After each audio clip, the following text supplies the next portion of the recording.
Van foto's, genomen door ruimtevaartuigen en de Hubble-telescoop, maken we nu een reis naar de uiteinden van het heelal.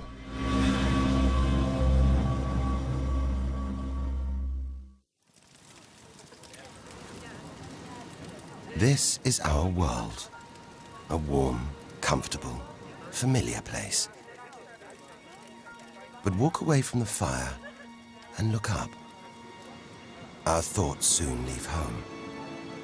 Are we just insignificant specks? Is the universe welcoming or hostile? We could stand here forever, wondering. Or we could turn our back on this beach, leave home, to see the universe from here to its edge, to discover its wonders, confront its horrors. Beautiful new worlds, malevolent dark forces,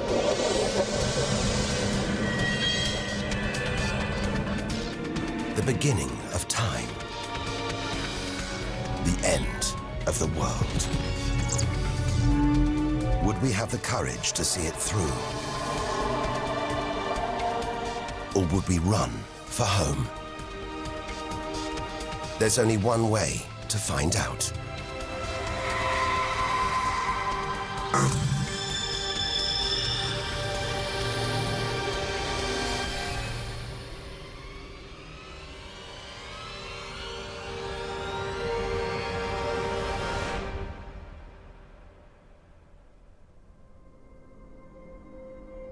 The edge of space. Only 100 kilometers up, just an hour's drive from home. Down there, life continues. The traffic keeps moving, stocks go on trading, and Star Trek is still showing. Looks favorable enough at this point that the race should go. The Blue Jays will be without starter Jim Clancy for a couple of weeks. Escorting Order! Will the honourable gentleman resume his seat? Mr. Ashton. But we have to leave all this behind. To dip our toe into the vast dark ocean beyond.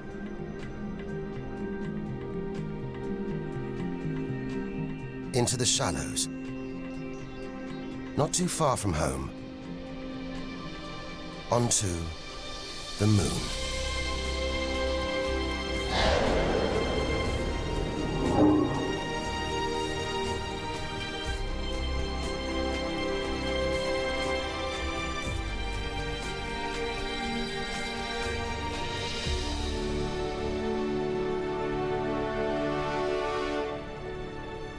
Dozens of astronauts have come this way before us. 12 of them have walked on the moon itself. Just over 400,000 kilometers from home, 3 days in a spacecraft. So close, it's as if we've barely left home. Familiar, safe, within sight of Earth.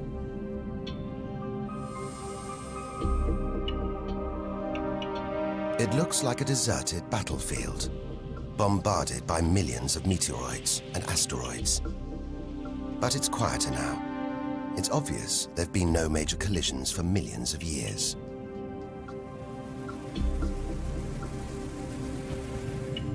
This brings back memories. The Apollo 11 lunar module.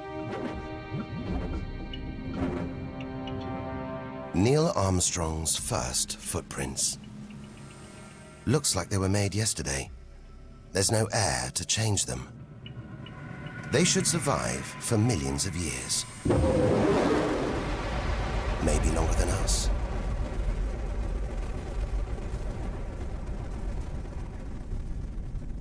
Our time is limited. We need to take our own giant leap. Further than any human has ever traveled.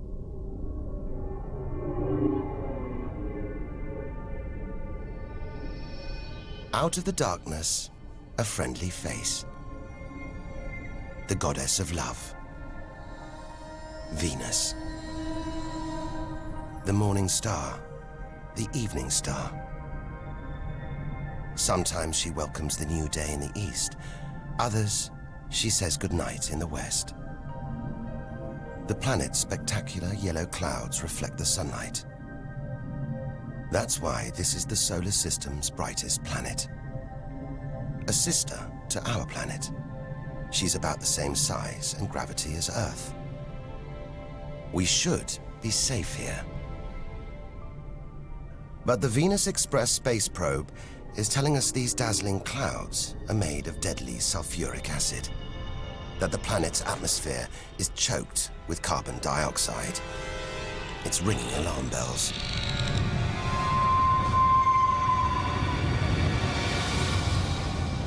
Venus is one angry goddess. The air is noxious, the pressure unbearable, and it's hot, approaching 500 degrees Celsius. Stay too long and we'd be corroded, suffocated, crushed, and baked.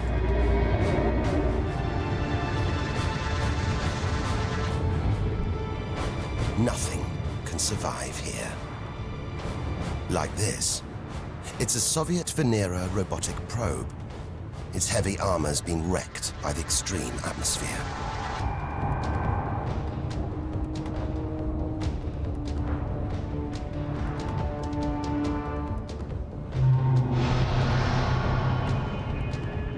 So lovely from Earth, up close, this goddess is hideous.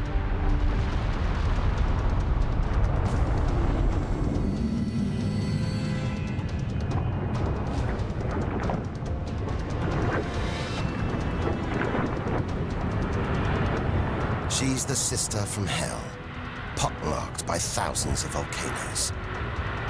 All that carbon dioxide in its atmosphere is trapping the sun's heat. This is global warming gone wild. Before it took hold, maybe Venus was calm, more like her sister planet Earth. If that's true, this could be our planet's future.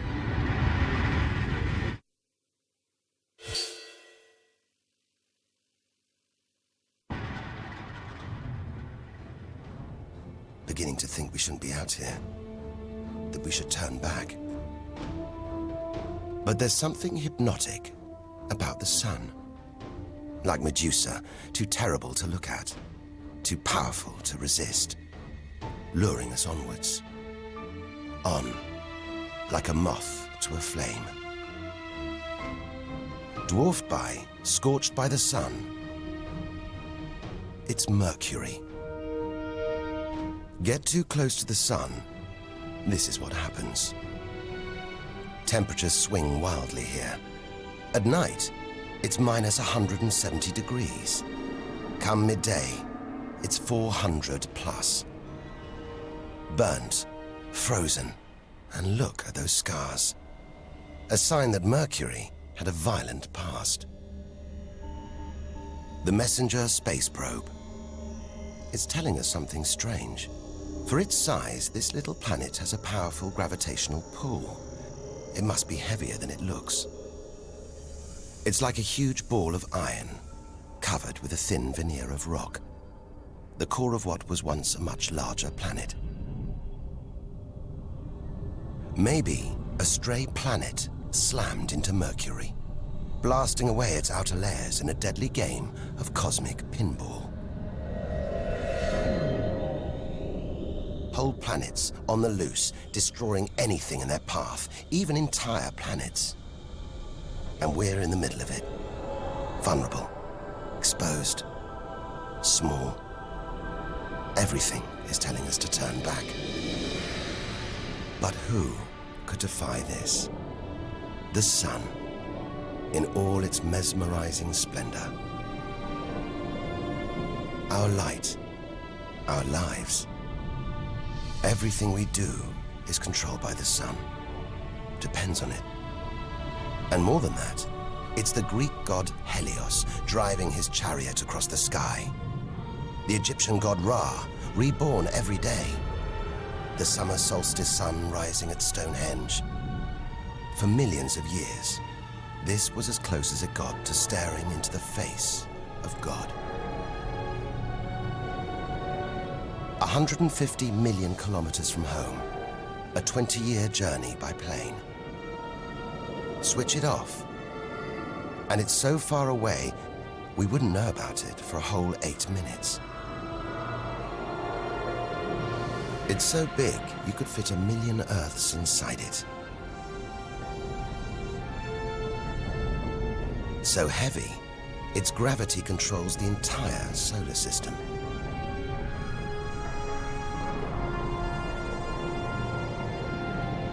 But who needs numbers? We've got the real thing. We see it every day, a familiar face in our sky. Up close, it's unrecognizable. A turbulent sea of incandescent gas. The thermometer rises to over 5,000 degrees. Down in the core, it's got to be tens of millions of degrees.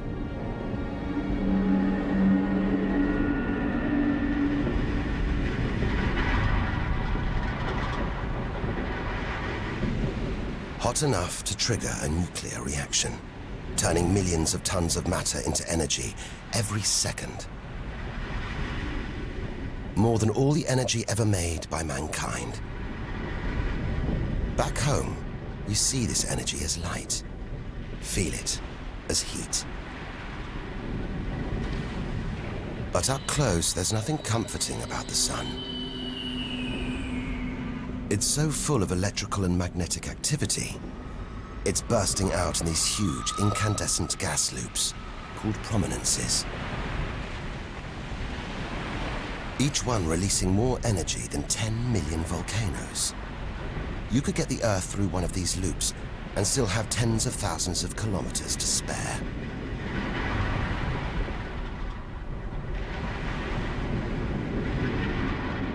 And where they burst through, it's exposing the cooler layers below, making sunspots. They're a fraction cooler than their surroundings. It's why they look black, but they're still hotter than anything on Earth. And they're massive too. Some of these are at least 50,000 kilometers across. A solar flare. A superheated stream of electrified gas blasting deadly radiation out into space. But one day, all this will stop. The sun's fuel will be spent.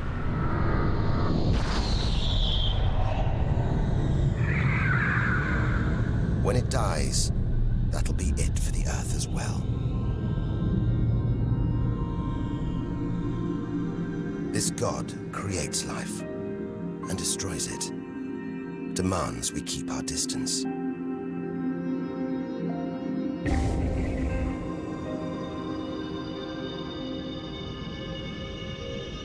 This comet has strayed too close. It's being boiled away by the sun's heat, creating a tail that stretches for millions of kilometers.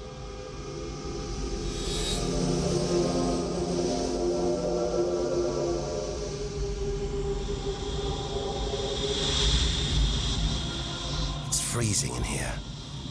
There's no doubt where this comet's come from. The icy wastes of deep space.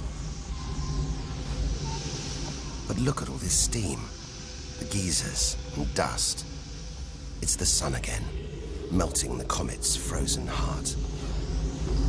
A kind of vast, dirty snowball, covered in grimy tar. Tiny grains of what looks like organic material, preserved on ice since, well, who knows when. Maybe even the beginning of the solar system. Say a comet like this crashed into the young Earth billions of years ago. Maybe it delivered organic material and water, the raw ingredients of life. It may have even sown the seeds of life on Earth that evolved into you and me.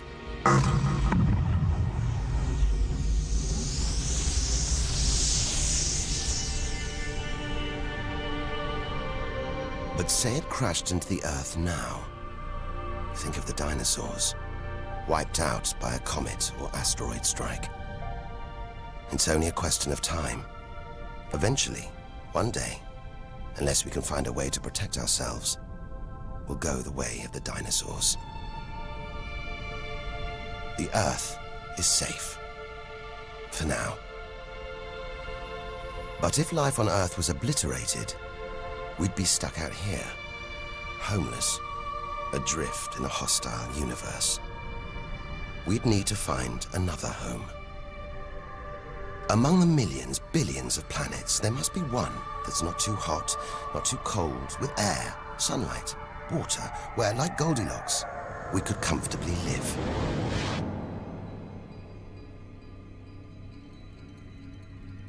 The red planet. Unmistakably, Mars.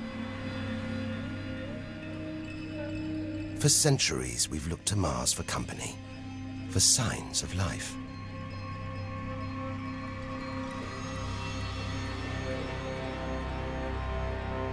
Somewhere down there could be extraterrestrial life. But are we ready to find it? Ready to rewrite the history books, to tear up the science books, to turn our world upside down? What happens next could change everything.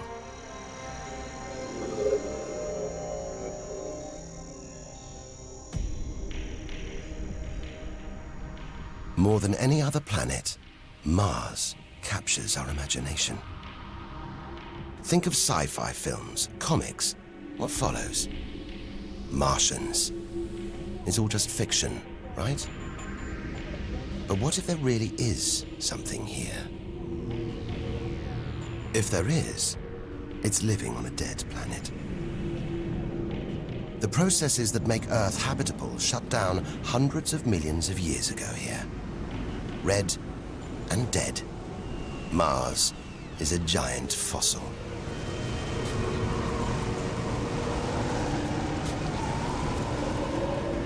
Something's alive. A dust devil. A big one. Bigger than the biggest tornadoes back on Earth. There's wind here. And where there's wind, there's air. Air that could sustain extraterrestrial life. But it's too thin for us to breathe, full of choking carbon dioxide. There's nothing to protect Mars from the sun's ultraviolet rays. And it's cold, as low as -80 degrees, freezing water in the ground, at the poles, and even in the atmosphere, as snow.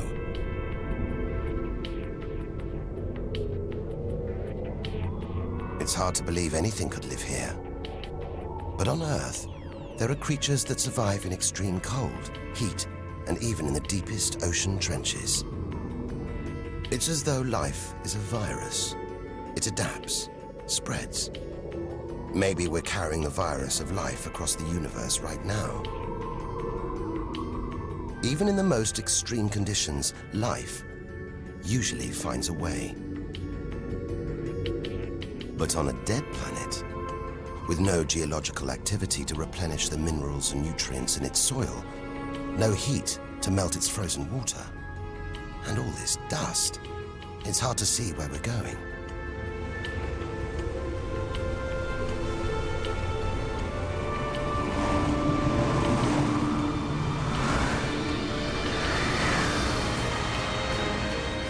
But we can't miss this. Olympus Mons. A vast, ancient volcano. 3 times higher than Everest. So wide, it would stretch almost all the way across Spain. Since its discovery in the 1970s, it's been declared extinct.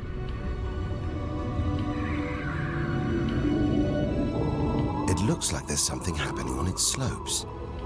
It's as though lava has been flowing.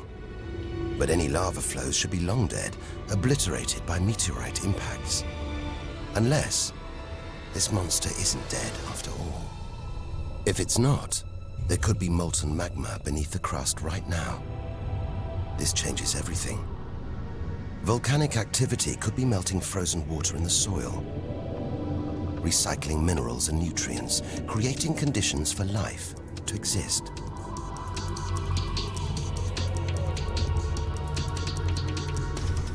This makes the Grand Canyon look like a crack in the pavement. It goes on and on. So far, it would stretch all the way across North America. But look, signs of activity, erosion, and what looks like dried up riverbeds on the canyon floor. Maybe volcanic activity melted ice in the soil, sending water flowing through this vast canyon. Activity that we now know could still be melting ice, creating water. And where there's water, there could be life. If we can find running water, there's a chance we could find living creatures. Trundling across this desolate landscape, the NASA rover Opportunity. It's finding evidence that these barren plains were once ancient lakes or oceans that could have harbored life.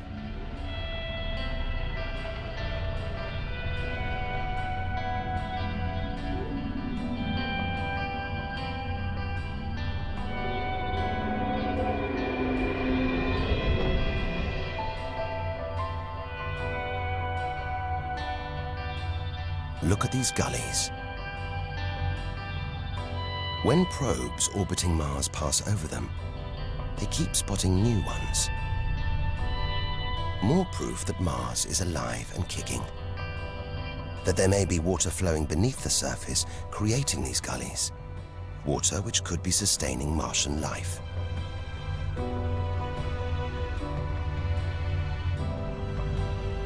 Now all we have to do is find it. Unless we've already found it. Not on Mars, but on Earth. There's one theory that has life starting here before moving to Earth. The idea is that an asteroid impact blasted fragments of Mars, complete with tiny microbes, out into space and onto the young Earth, where they sowed the seeds of life itself.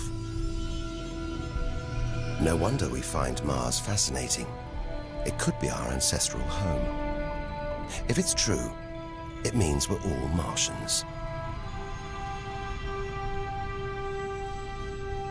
The Mars we thought we knew is gone, replaced by this new, active, changing planet. And if we don't know Mars, possibly the solar system's most studied planet, what else don't we know? There must be other secrets out there, waiting to be discovered.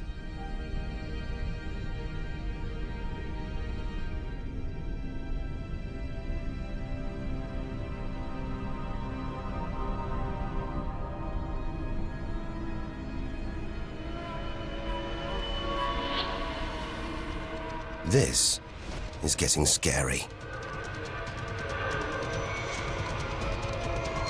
It's like being inside a giant computer game.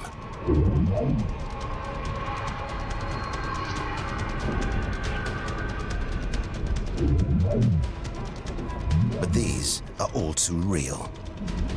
Asteroids, some of them hundreds of kilometers wide.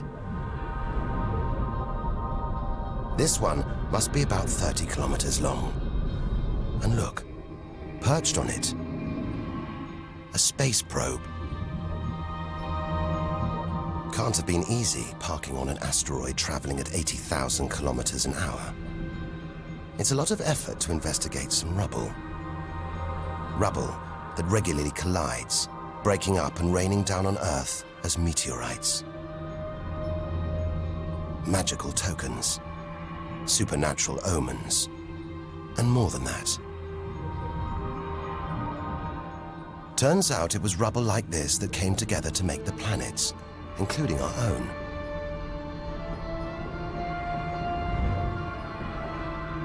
So by dating the meteorites we find on Earth, we know the planets were born 4.5 billion years ago. These are the birth certificates of our solar system, of our planet. But for some reason, these rocks didn't form into a planet. Something must have stopped them. Something powerful.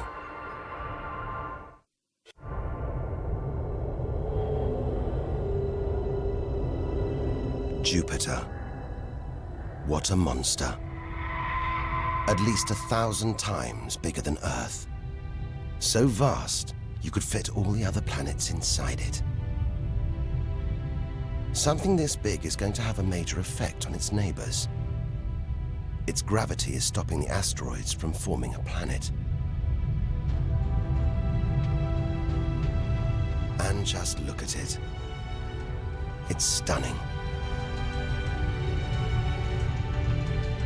But up close, maybe things aren't quite what they seem.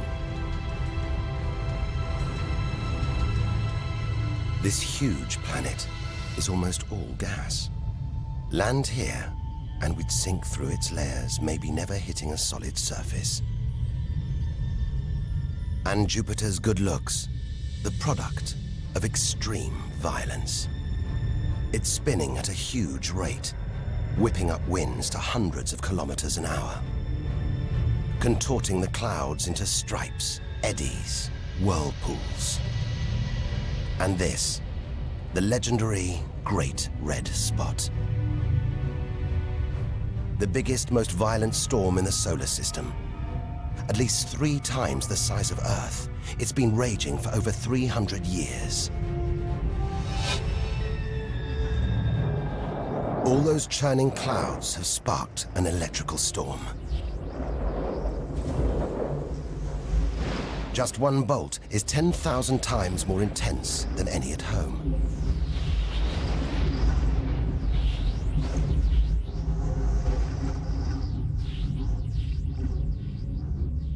It seems the best place, the safest place to see Jupiter is from a distance.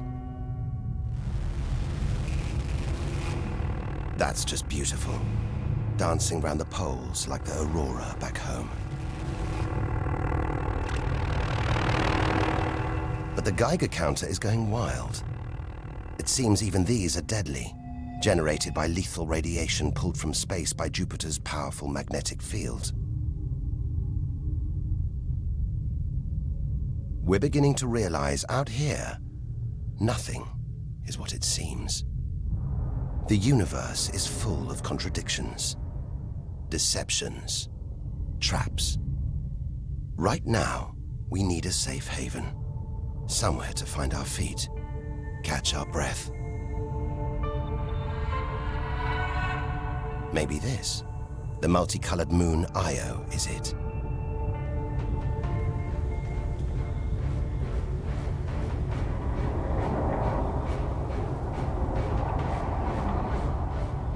Those pretty colors, a molten rock, sulfur, volcanoes, spewing burning hot ash and sulfur hundreds of kilometers into the air.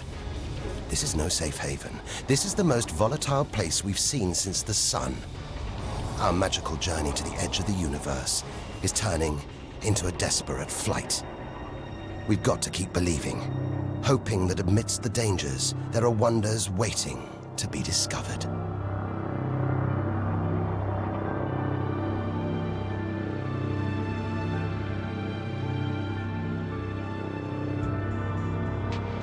$650 million kilometers from home. What a weird-looking place. And yet it looks strangely familiar.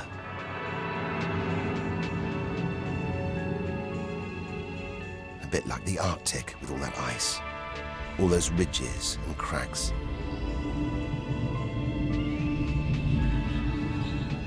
This is Europa, and maybe, like the Arctic, this ice is floating on water, liquid water.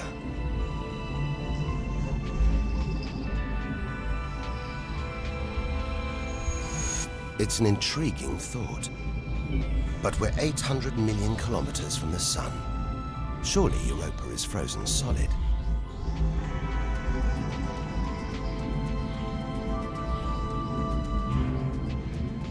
Unless Jupiter's gravity is creating friction deep inside, stopping Europa from freezing solid, allowing life to develop in the waters beneath its frozen crust. We might be meters away from aliens, from a whole ecosystem of microbes, crustaceans, maybe even squid. The only thing between us and the possibility of alien life, this layer of ice. But until we send a spacecraft to drill through the ice, Europa will remain one of the solar system's greatest mysteries.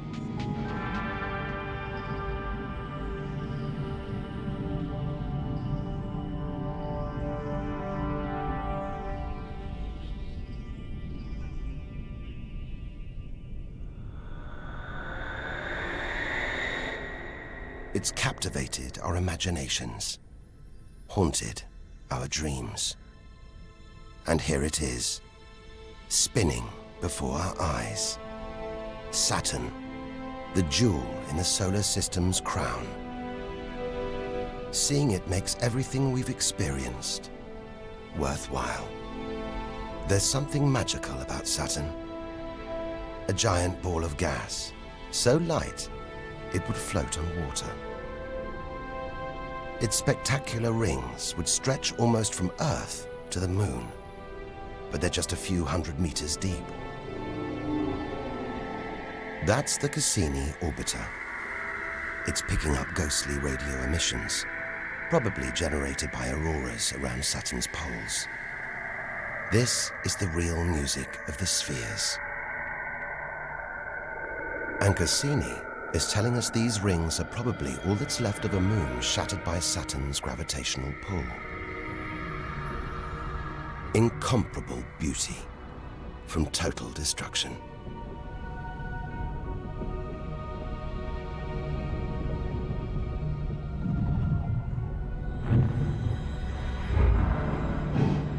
Billions of shards of ice, some as small as ice cubes, others the size of houses. They collide, break apart, reassemble. It's like a snapshot of our early solar system, as dust and gas orbited the newly born sun, and gravity worked its magic, pulling the lumps together until from debris like this, our home emerged.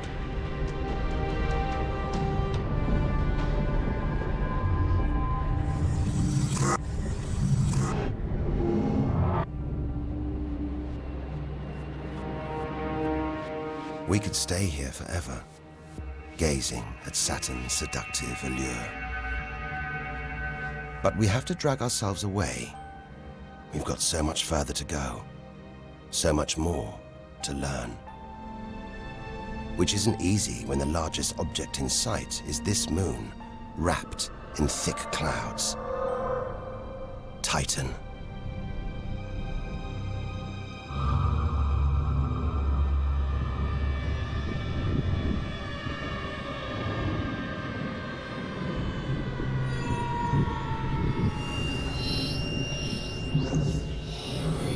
It seems like there's an atmosphere down here. There's wind, rain, even seasons.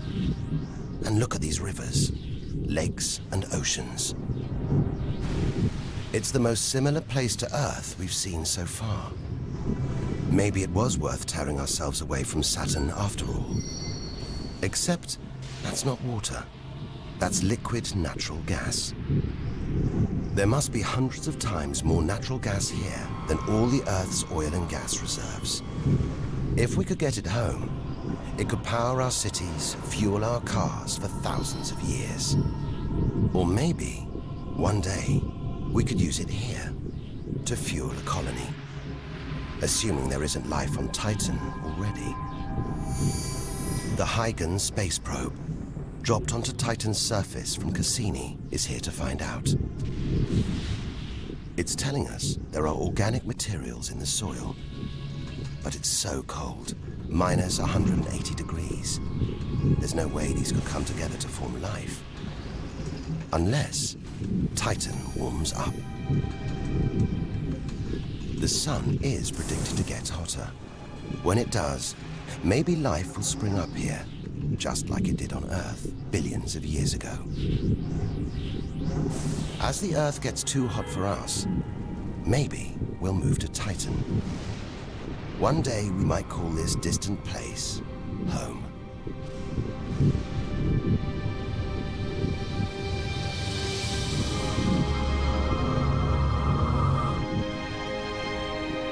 Home. We're at least 1 billion kilometers away now. Beyond this point, we lose visual contact with the Earth. We're standing on a cliff, looking out into the solar system's mysterious outer reaches.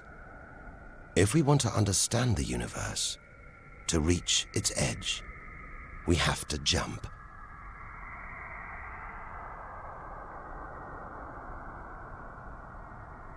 Unseen from Earth, unknown for most of history, we're in the solar system's outer reaches. It's like diving down into the deep ocean.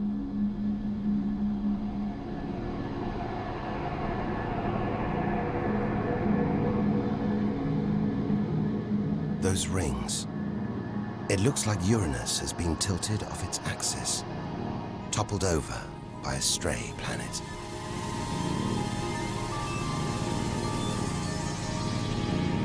It's eerie out here. Already beginning to feel small, lonely. Maybe this is how we'll feel, what we'll find at the edge of the universe. But we've barely left the shore. Shrink the Earth down to the size of a pea. We've traveled less than 2 kilometers. But to reach the edge of the solar system, we've got to travel another 20,000 kilometers. Out of the deep, another strange beast. The god of the sea, Neptune. This giant is swathed in methane gas. And look, a storm the size of Earth, whipped up by savage 1,500-kilometer-an-hour winds. Back home, it's the sun that drives the wind, but Neptune's too far away. Something else must be creating these ferocious winds, but nobody knows what. Our solar system is huge. It's alarming how little we really know about it.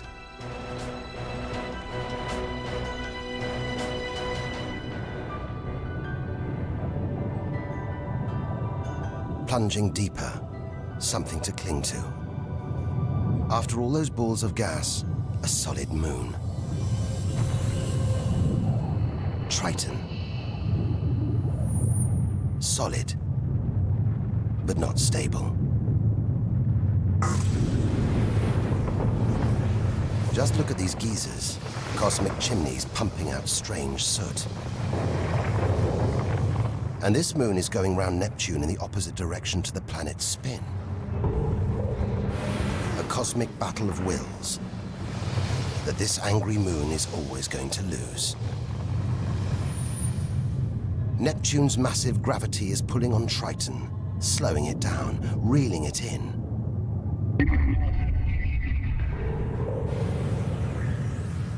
One day, it'll be ripped apart by Neptune. And that's it. No more moons, no more planets to see in our solar system. It's getting colder.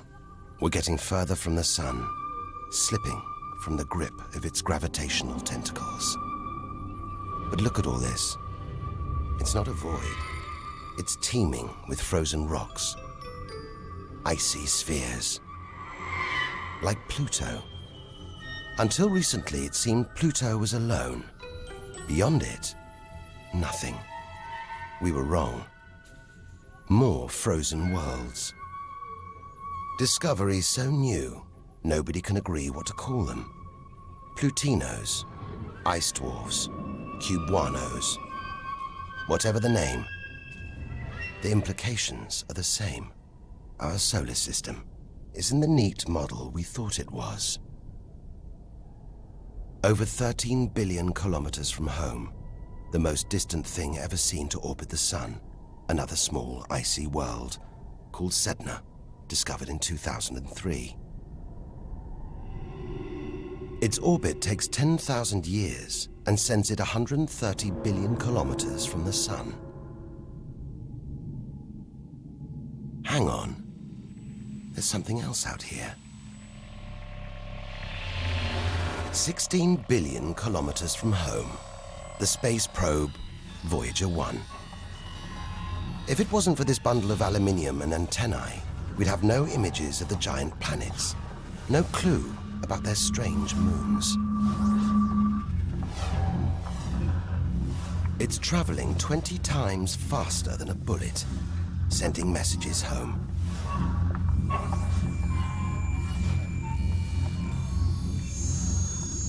And look, on its side, that gold panel, a kind of intergalactic message in a bottle. There's a greeting recorded in different languages.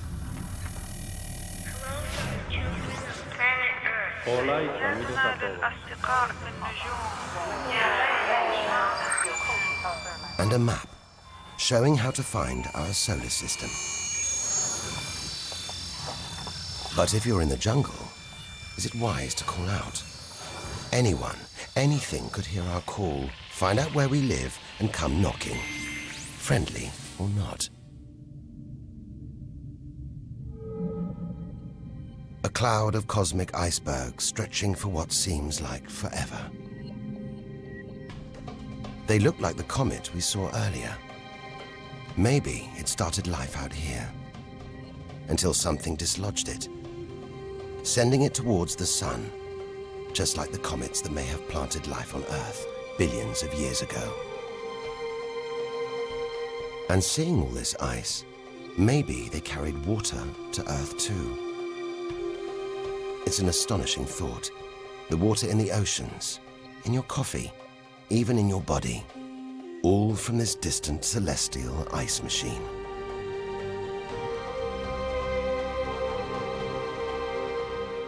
We're 8 million, that's 8 trillion kilometers from home. But in reality, this is only a baby step. Ahead, trillions of kilometers, billions of stars. This is it. Time to stop looking in and start looking out. To step out into the big, wide universe. Into interstellar space.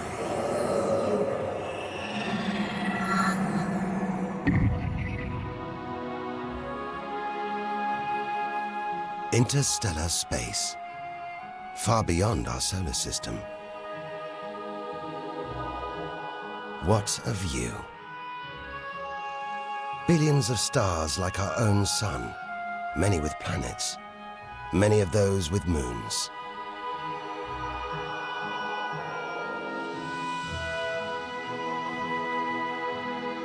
It's hard to know which way to go. There are infinite possibilities in every direction. Whichever way, we're going to need a serious burst of acceleration.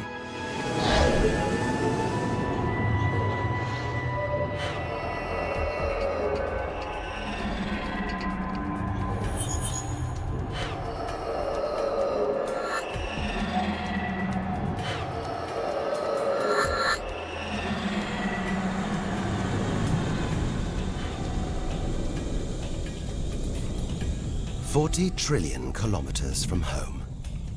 150,000-year ride in a space shuttle. And we've only just reached the first solar system after our own. Alpha Centauri. Not one, but 3 stars. They're spinning around each other, locked in a celestial standoff. Each star's gravity attracting the other, their insane orbital speed keeping them apart.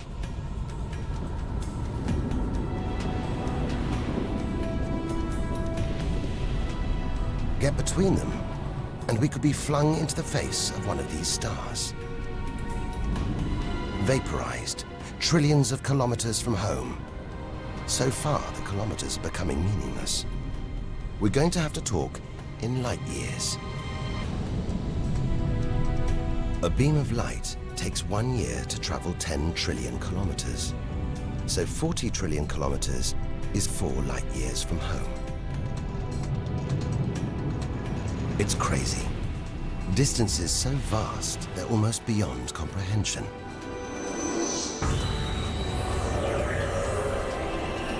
And exciting. Who knows what strange worlds lie ahead? What we'll discover when, if we reach the edge of the universe.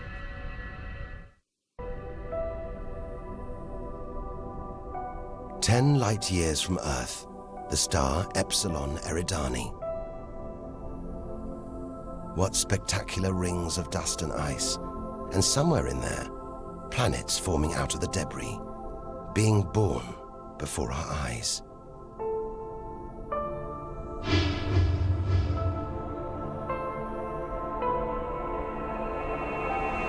Asteroids and comets everywhere.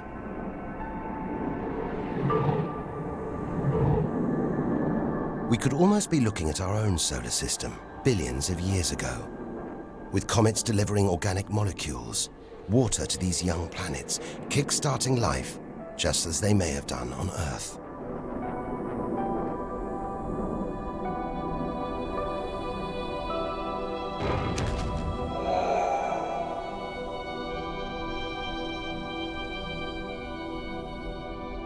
At the center of all this action, a star smaller than our sun. It's still in its infancy. Any life in this solar system would be primitive at best.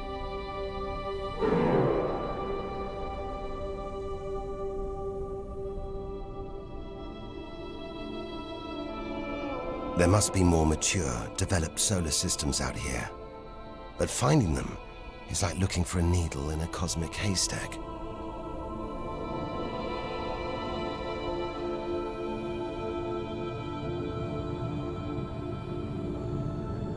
"20 light years from Earth. Star Gliese 581.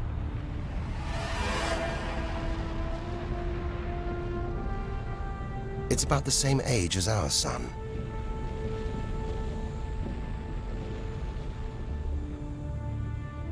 And orbiting it, this planet. It's just the right distance from its sun. Any closer and water would boil away. Any further and it would freeze. Ideal conditions for life to have evolved.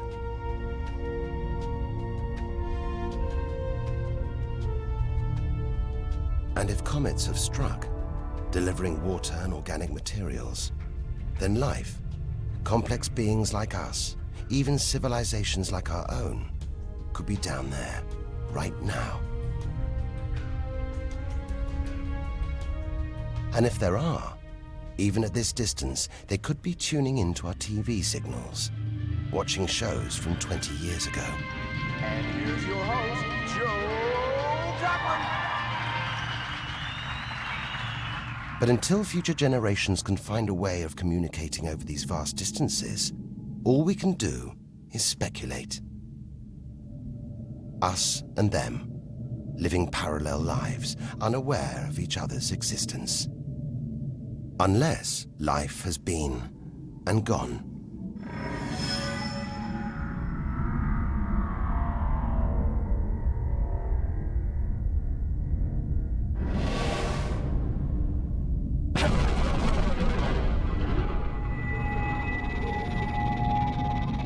That's the problem with comets. They're creators and destroyers. As the dinosaurs found out the hard way 65 million years ago. This is the needle in the cosmic haystack, the closest we've come to a habitable solar system like our own.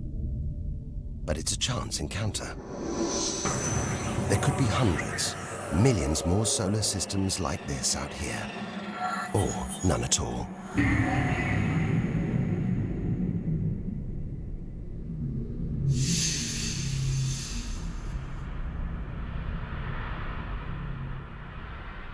This is vast. And look, it's the planet Bellerophon.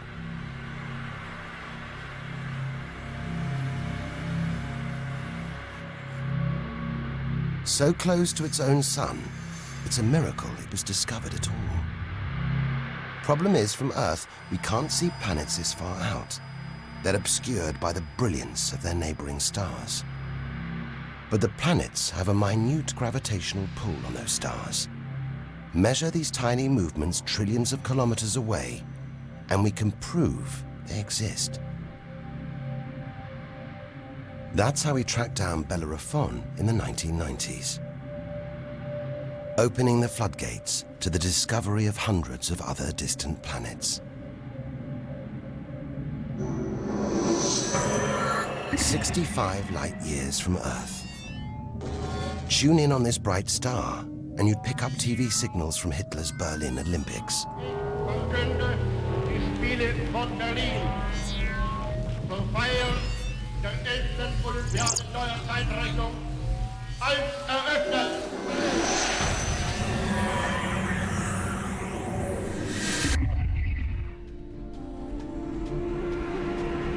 Twin stars. It's Algol, the demon star, feared since ancient times on account of its sinister behavior. From Earth, it appears to blink as one star passes in front of the other. Up close, it's even stranger. One star has expanded into the gravitational pull of the other. It's being sucked towards it. Almost 100 light years from home. Listen. One of the first ever radio broadcasts. Just a faint whisper. We'd appreciate it if anyone hearing this broadcast would communicate with us. We are very anxious to know how far the broadcast is reaching. And then silence. From here on out, it's as if Earth never existed. Any aliens living beyond here will have no idea we're there. It feels like a lifetime ago we stood on that beach, looking up at the sky, wondering where and how we fitted in. It's time to appreciate the wonders we're seeing, not just for what they tell us about our own world. It's what they can tell us about the whole universe, its past and its future.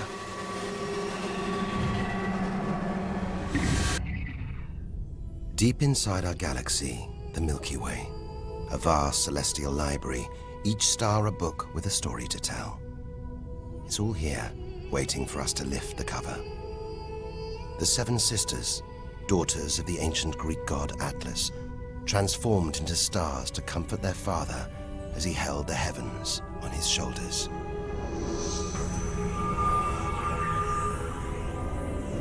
And this giant, Betelgeuse, the brightest, biggest star we've seen so far. It's got to be at least 600 times wider than our own sun.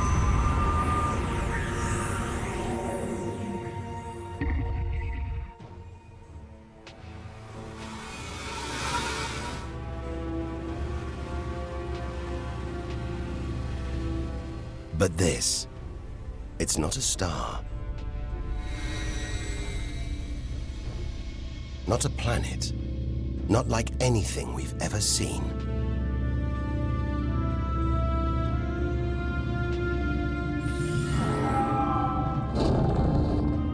A ghostly spectre, more than 1,300 light years from Earth. Orion's dark cloud. Dust and gas, so dense it's shrouding us, shutting us off from the universe outside. There, deep inside, a ball of light, pulling the dust and gas towards it, heating up, merging into a ball of burning, hot gas.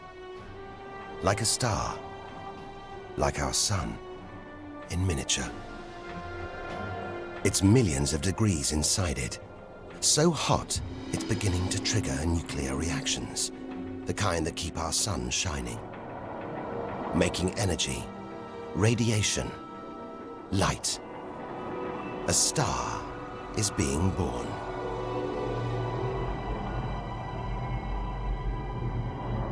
Or rather, stars.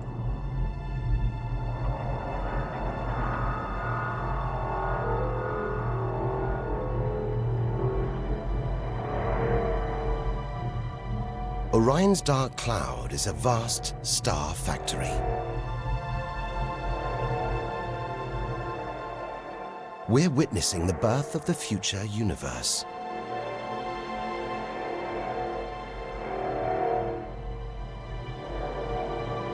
We've come to expect hostile horrors, but we're discovering one of the universe's greatest creative wonders: star birth.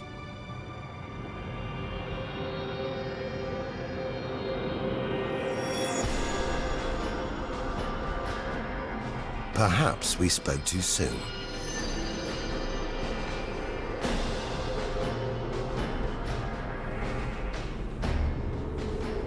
Jets of gas, exploding outwards at 200,000 kilometers an hour, blasting dust and gas out for millions of kilometers.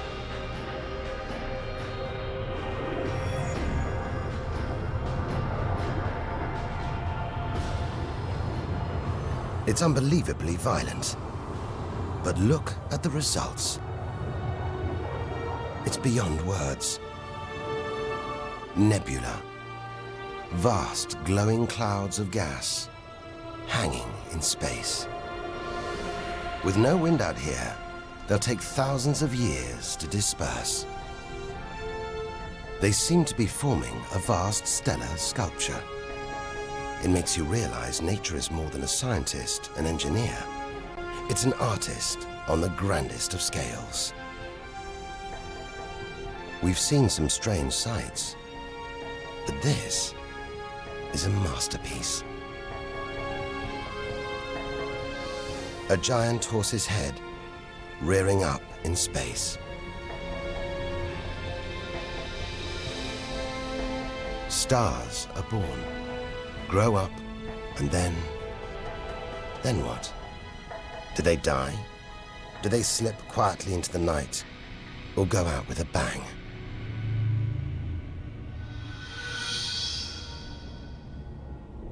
Somewhere between here and the edge of the universe lies the answer.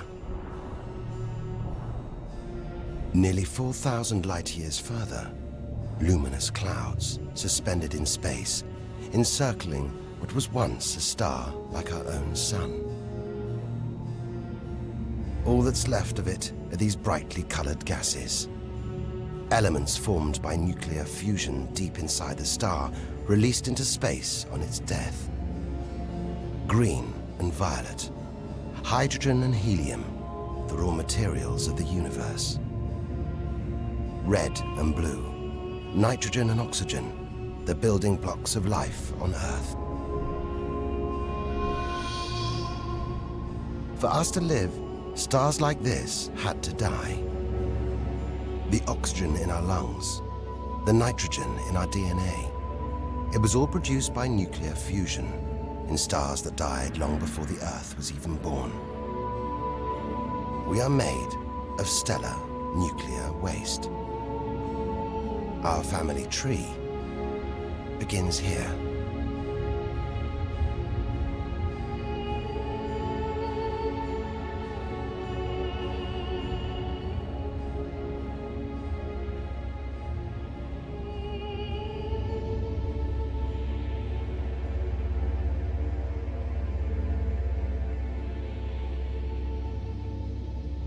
At its heart, the ghost of a star. It's a white dwarf. White, hot, small, but unbelievably dense. In the star's dying moments, its atoms fused and squeezed together, making it so dense that just a teaspoon of this white dwarf would weigh 1 ton.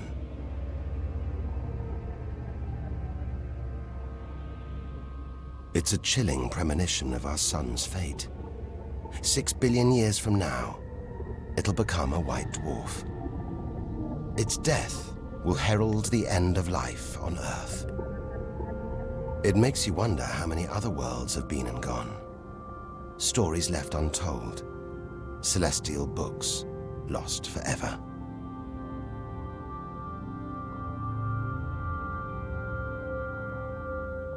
But the greatest story of them all is still to be told. We must go back through time to the very first chapter to tell the story of how the universe began.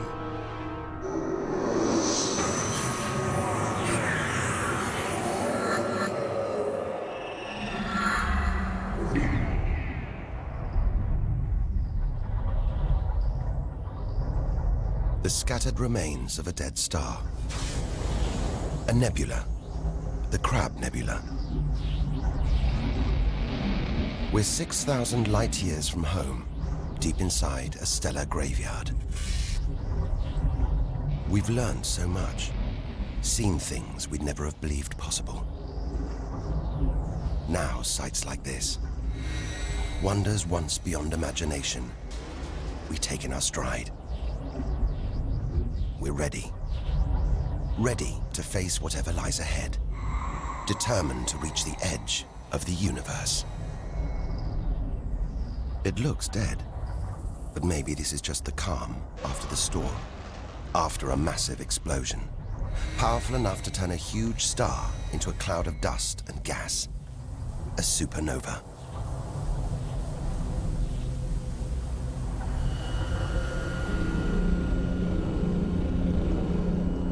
The eye of the storm, a spinning, pulsating star, a pulsar.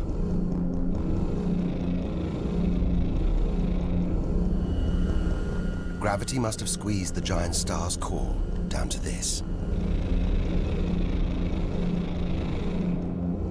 It's just 20 kilometers across, unimaginably dense. One pinhead of this would weigh hundreds, maybe millions of tons.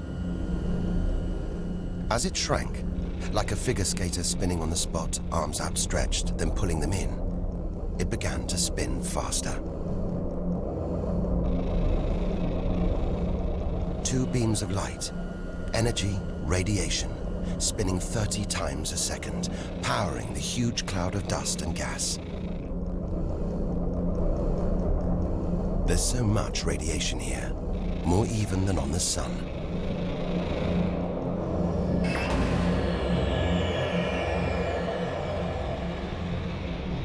That was easily the deadliest thing we've encountered so far.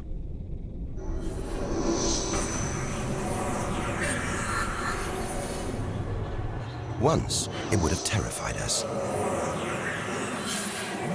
But now we realize that without the dangers, there'd be no wonders. Without the nightmares, there'd be no dreams.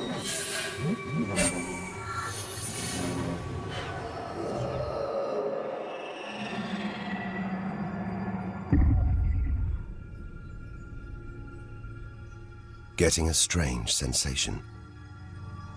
A feeling, as though there's something bad out here. A malevolent presence. The one thing we didn't want to encounter. Impossibly black, blotting out the stars behind it.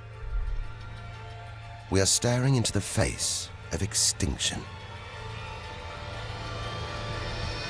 The remains of a giant star. A black hole. Instead of contracting to a white dwarf or a pulsar, it just kept on going. Shrinking until it got so small, it's just a few kilometers across. Far denser than a pulsar and impossible to resist.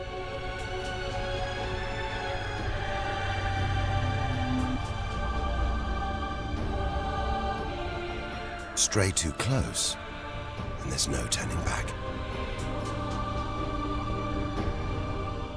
Now we know why it's a black hole. Its gravity is so intense, not even light can escape. This asteroid, it's a lump of solid rock. but it's actually stretching, being dragged towards the gaping hole. Inside, there's no matter as we know it. No time, no space. All the rules of physics collapse.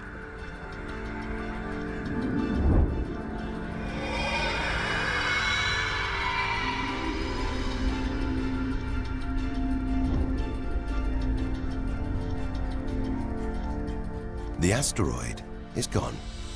Truth is, nobody really knows where. We're looking at the limit of human understanding. There could be millions of black holes creeping around our galaxy. More perhaps than all the stars in the sky. But we wouldn't see them until it was too late.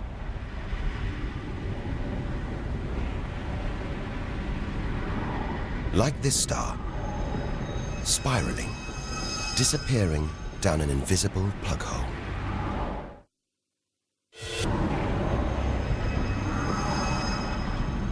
Who's to say we don't live inside a vast black hole? That the whole universe isn't inside one right now, inside another universe. Think about it for too long, and your mind reels. Sometimes it feels like the more we see, the less we know. But we do know our galaxy is more complex and more dangerous than we ever imagined. And we're still in our own galaxy, the Milky Way. The vastness of the universe beyond still lies ahead. The wonders, the dangers, the secrets, they're out there. But first, we've got to find a way out of the Milky Way.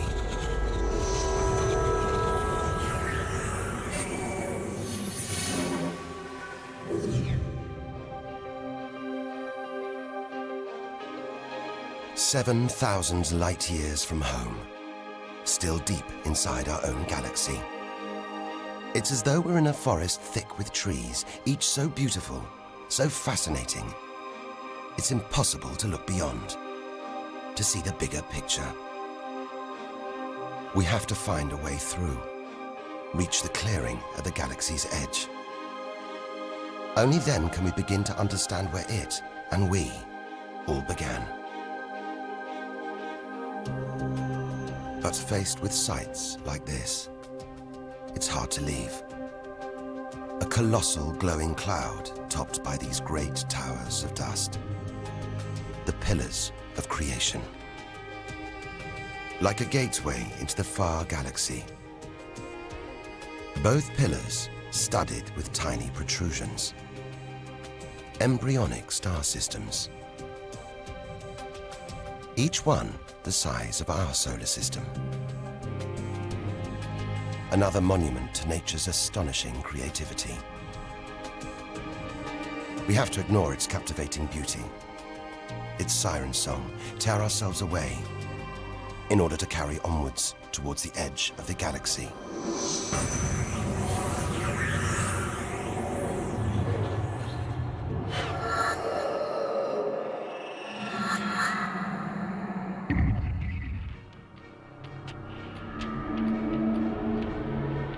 Dazzled by the Milky Way's beauty, we've been blinded to its terrors and strayed into a cosmic minefield. Like an explosion in slow motion, giant clouds of gas are bursting out of this star. A massive star, millions of times brighter than our sun. It's going into meltdown. The fuel that sustains it is running out. The nuclear reactions that power it winding down. We're watching its death throes. Eventually, the core will implode.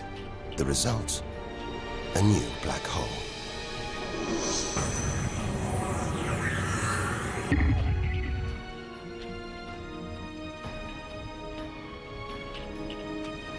An even bigger, dangerously unstable star. But this one's about to explode. And when a star this big dies, it's 100 times more violent than a supernova.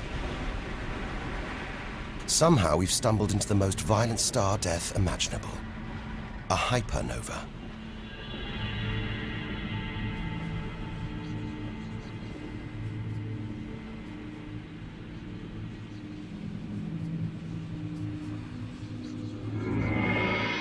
The core's collapsed. It's becoming a black hole.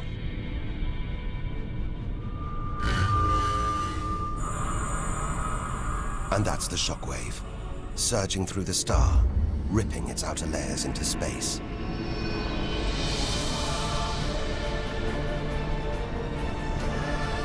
There's lethal radiation everywhere, enough to have a catastrophic effect on any planet unlucky enough to be nearby. When virtually every species on Earth was wiped out 450 million years ago, the culprit may have been one of these. Deadly hypernovas, frozen comets, scorched planets, white dwarfs, red giants, Earth. Tiny drops in a vast pool of white light. Our home galaxy, the Milky Way. We wanted to know where we fit in. Here's our answer.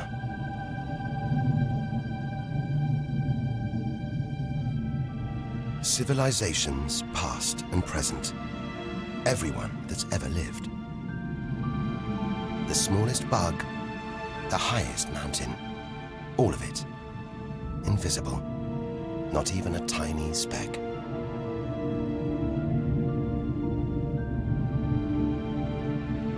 Our home is a minor planet of an insignificant star. If it disappeared right now, who or what would even notice? And yet, so far we found nowhere else we would rather live.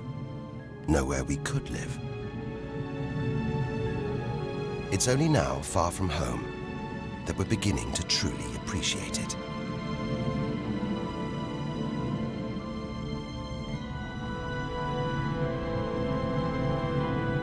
Look at all these stars. Hundreds of thousands of them. Surely one of these, more than one, must be capable of supporting life.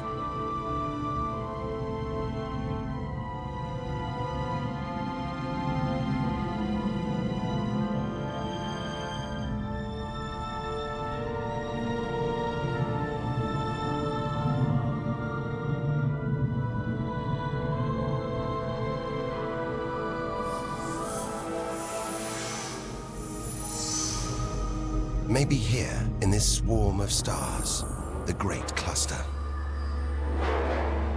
Back in the 1970s, astronomers sent a message in this direction, detailing the structure of our DNA and our solar system's location. But it's so far from home, the message won't arrive for at least another 25,000 years. We haven't found alien life yet. But neither have we found any reason to believe it isn't out here, somewhere. There's an equation, devised to estimate the number of other advanced civilizations. Crunch the numbers, and the result is shocking. There could be millions of civilizations, just in our own galaxy.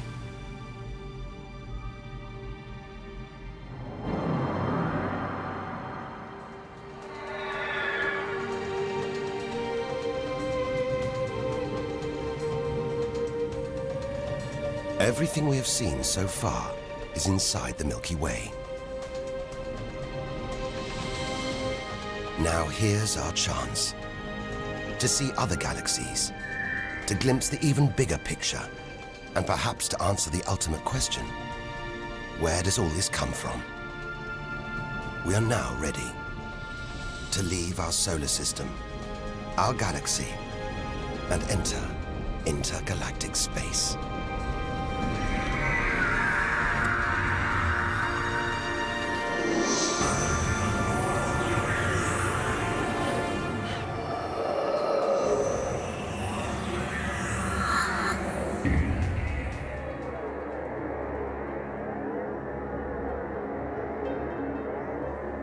Beyond the Milky Way, through the vast expanse between galaxies, against all the odds, we've made it to intergalactic space.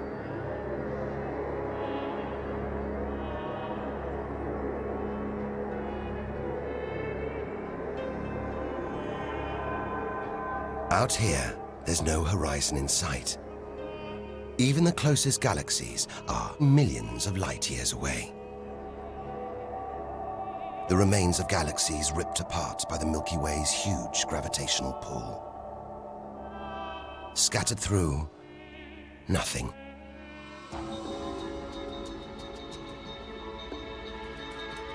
This is as close as the universe gets to a perfect vacuum. But even this isn't totally empty. There are thin wisps of gas, fine traces of dust, and something else. Dark matter. So mysterious we can't see it, feel it, taste it, touch it, or even measure it. Yet so common, it could make up over 90% of all the matter in the universe. If dark matter does exist, it means there's no such thing as empty space. Even out here, we're surrounded by matter. We only know it exists because of the strange hold it exerts on galaxies, like this one, the Large Magellanic Cloud.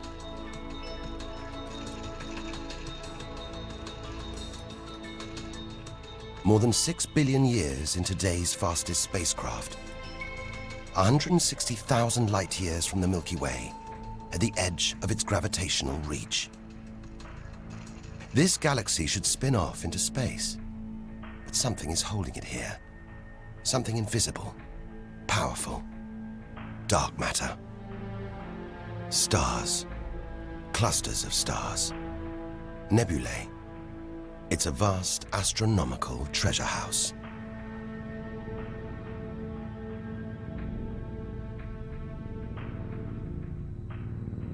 But look at this. It's like a string of gleaming pearls. It's a fireball, expanding out from what must have been a massive explosion, a supernova. So bright that when light from the explosion reached the Earth in 1987, it was visible with the naked eye. And so violent, it triggered a string of nuclear reactions, forcing atoms together, creating new elements. Gold, silver, platinum, blasting them out into space.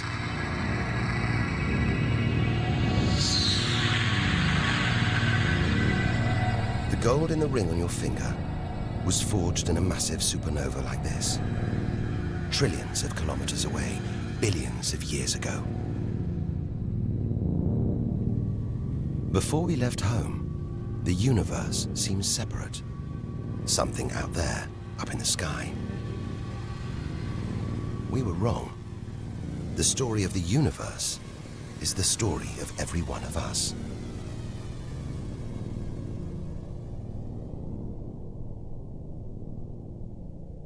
It's comforting to remember as we venture through this abyss. Further and further. Faster and faster.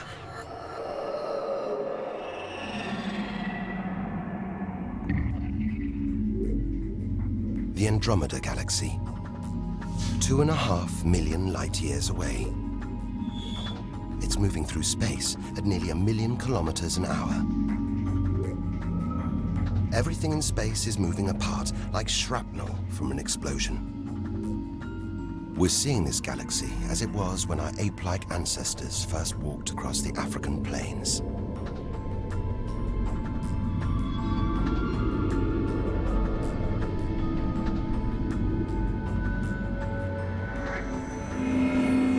We go further through space and further back in time.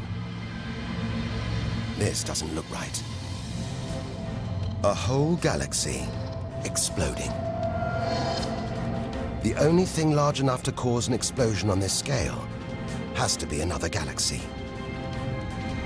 It looks like the end of the world, but we've seen enough to know things are never that simple. This galaxy won't die. It'll be reborn. A new shape, perhaps even new stars. As dust and gas collide, creating friction, shockwaves, triggering the birth of stars.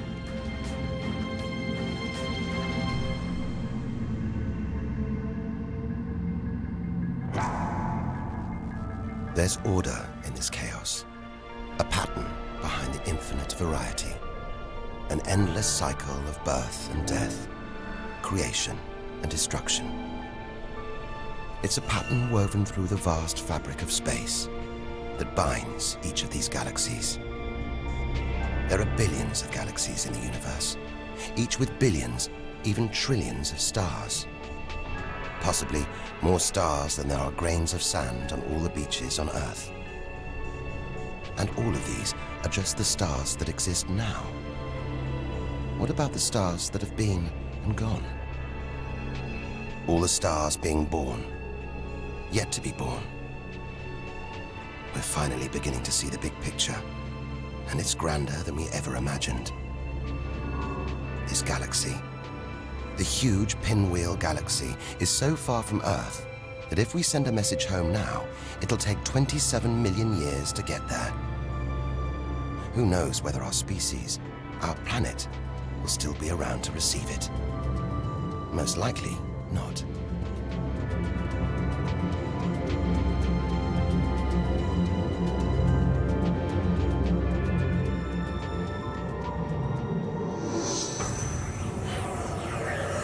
We travel on, back through time. Past the point where the dinosaurs were wiped out. Past the moment where the first creatures clambered onto land.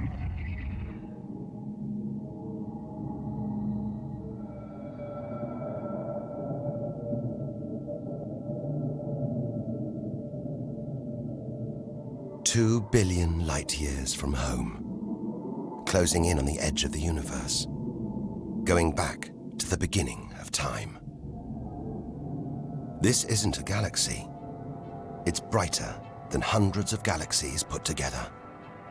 A blinding beam of energy bursting out for trillions of kilometers. Something this big, this bright, must be incredibly powerful. Experience tells us, out here, power equals danger. It looks like a quasar, the deadliest thing in the universe.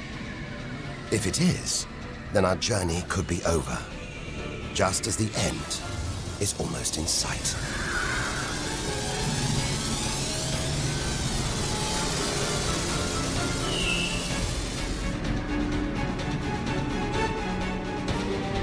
The deadliest, most powerful thing in the universe.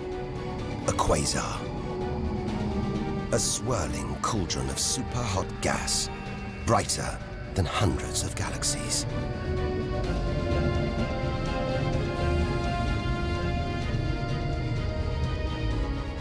The source of this awesome power lies deep inside the heart of the beast. A heart of darkness. A supermassive black hole, as heavy as 1 billion suns.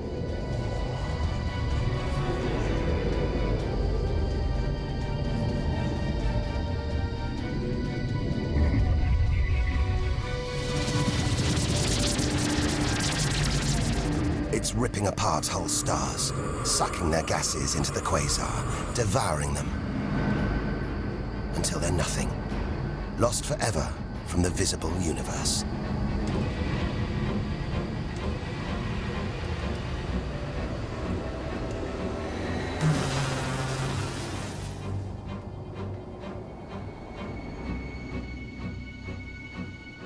We've seen the worst the universe can throw at us, the most powerful and destructive forces the universe produces.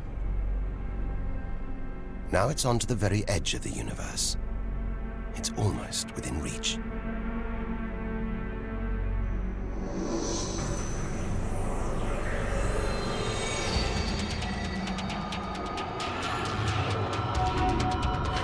We'll need to go further, go faster if we're to cross the final reaches of the known universe.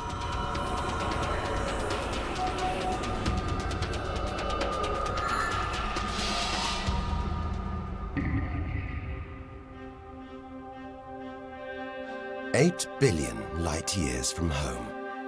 More galaxies. But these look different. Ragged, small, close together. We're so far back in time, we're seeing these galaxies as they were before the Earth was even born. They're still young, still growing. We're getting closer to where and how it all began. 12 billion years ago.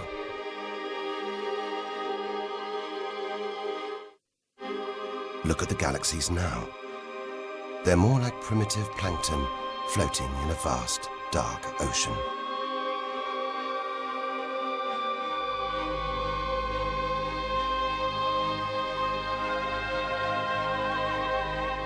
It's magical. Clouds of dust and gas, dancing, forming a shape, merging to make embryonic galaxies. This is how our own galaxy was born.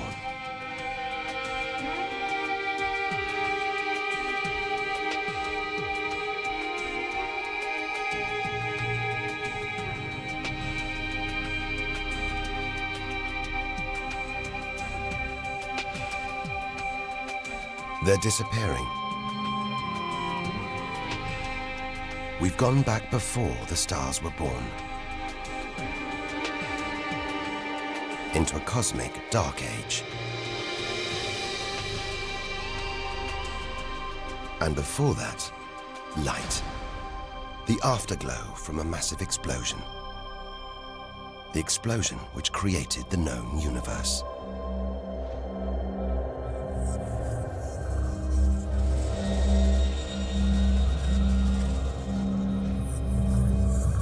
We're almost there.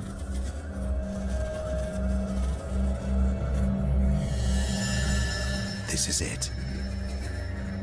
We've made it. The edge of the universe. 130 billion trillion kilometers from home. 13.5 billion years ago.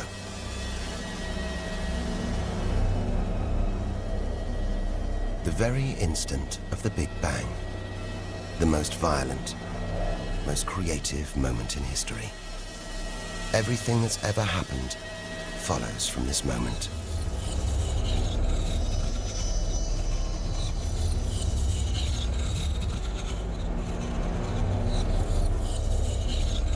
Every religion, every culture has pondered it. But we still don't know what sparked this act of creation, or why. This is where our journey ends, and the universe begins.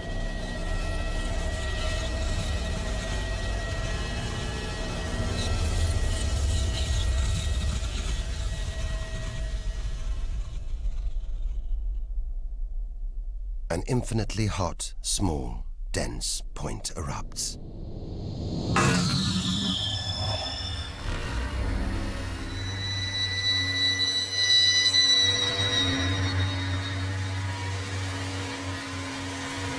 Creating space, time, matter, our universe itself. First, it's the size of a subatomic particle. The tiniest fraction of a second later, it's big enough to hold in the palm of your hand. Moments later, it's the size of the Earth.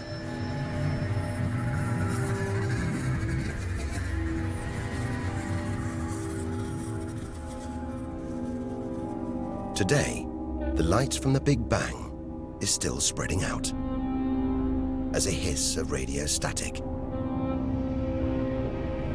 Your TV aerial picks it up. You can see it as static on an untuned TV.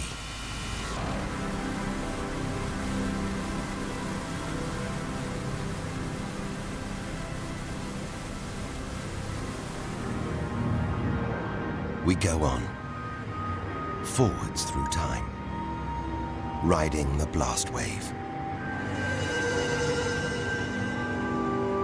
All the things we've seen on our journey are sparks flying out from the Big Bang. Galaxies, stars, planets, all just debris.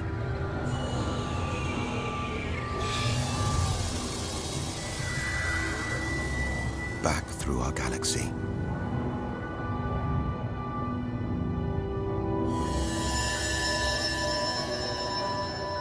Our solar system. Until we reach another cooling cinder, swirling in the afterglow of the Big Bang. The Earth.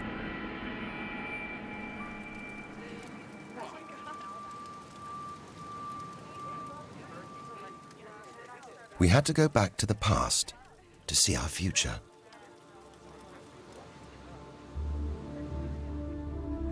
Three billion years from now, the vast Andromeda galaxy smashes into our own. A new galaxy is born. The sun and planets survive, but they've been thrown into a huge looping orbit around the new galaxy. The sun is becoming a red giant, swallowing up Mercury and Venus, scorching our planet's surface, destroying all life on Earth.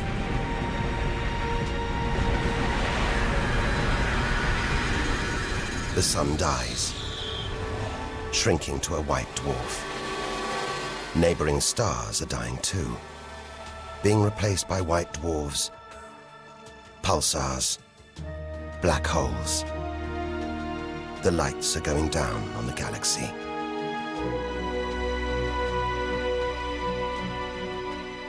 Since the Big Bang, the universe has been fading, dying, not with a bang, but with a long, drawn-out whimper.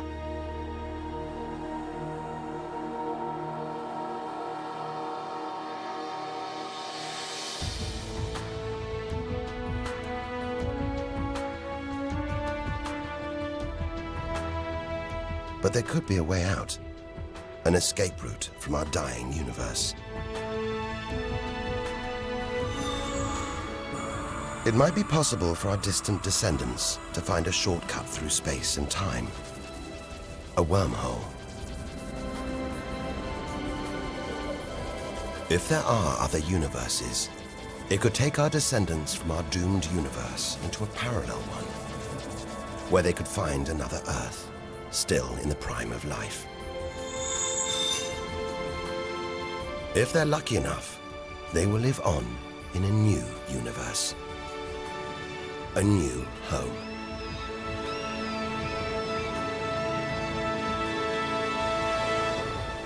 Morgen om dezelfde tijd kun je kijken naar Martian Robots. En na de onderbreking gaat Space Week door met buitenaardse bezoekjes.